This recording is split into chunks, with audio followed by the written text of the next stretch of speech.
તો ફાઇનલી આપણો પ્રોગ્રામ થઈ ગયો છે પૂરો અને આપણે જઈશું હોટલે અને જોવો હોટલની મસ્તીઓ.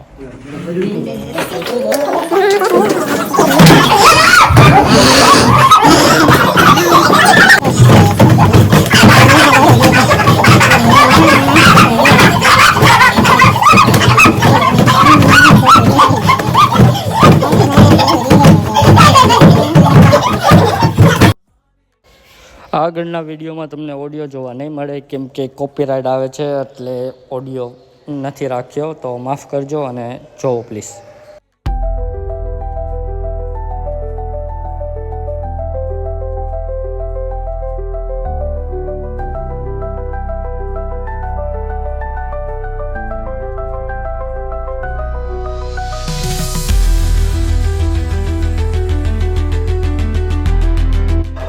તો આજ માટે આટલું જ. ફરી એક નવા